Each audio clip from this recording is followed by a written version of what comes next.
When your brake pedal feels soft or spongy when you press down on it, you have spongy brakes, also referred to as a soft or mushy brake pedal. The typical firm and responsive feeling you anticipate when pressing the brake pedal is not present with this sensation. Spongy brakes are risky in addition to being annoying.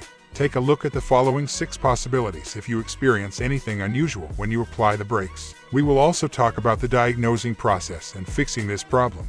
It's Max the Car Guy. Subscribe and let's get started.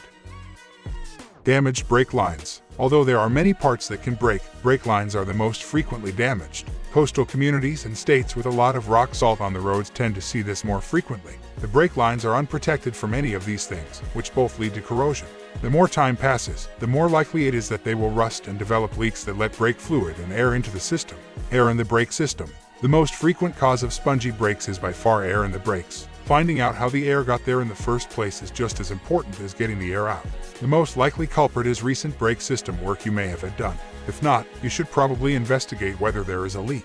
Bleed the brakes first, and then check to see if the issue persists. Damaged master cylinder. While your brake lines may rust and leak, your master cylinder seals keep everything functioning as it should. Depending on where the leak is, one of 2 things can happen if the master cylinder seal is broken. First, spongy brakes may result from brake fluid leaking out of the cylinder. Second, air will enter the system if the leak is above where the brake fluid is located, such as at the cap. This air not only has the potential to be problematic, but the moisture it draws will deteriorate the brake fluid, leading to spongy brakes. To prevent the issue from reappearing immediately, you must fix the leak and flush the brake fluid. Old brake fluid. Although brake fluid has a limited shelf life, it does eventually wear out.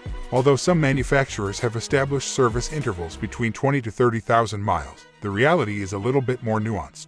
This is because the fluid itself can last over 100,000 miles if the brake system is free of leaks. Air, however, begins to oxidize and add moisture to the fluid as soon as it is introduced to the system.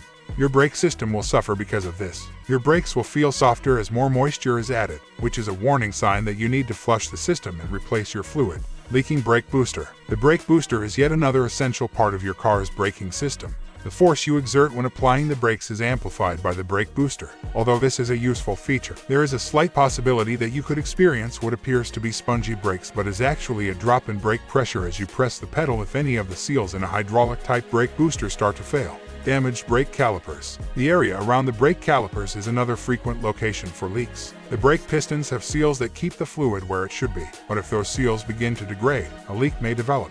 Even though it doesn't happen often, it can be a big issue if it does. Not only will your brakes be spongy, but there won't be enough brake fluid in the tank and it won't be around the rotors and brake pads. If your brake caliper is leaking, you need to have it fixed right away.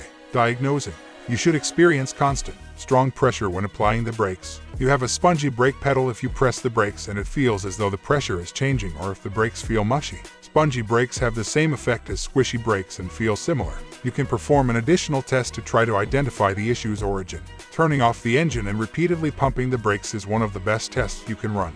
Apply the brakes forcefully once the pedal becomes stiff. If the pedal continues to sag to the floor after this, the system has a leak, and you know the issue is more serious than just a small amount of air that needs to be bled out.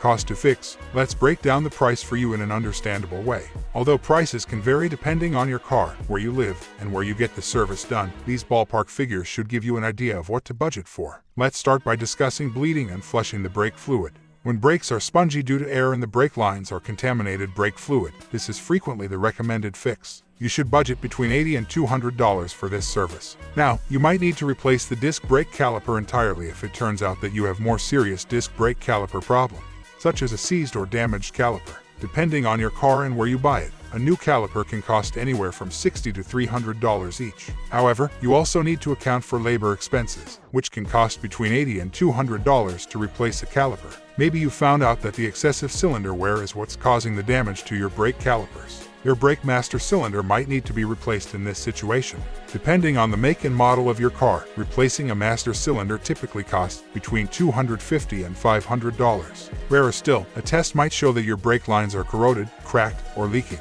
Your brake lines may need to be replaced, which could run you anywhere from $300 to $800 in total. Yes, it is somewhat expensive, but maintaining your braking system in a safe operating condition is essential. Hope the information was useful for you. If so, please press the like button and subscribe to the channel.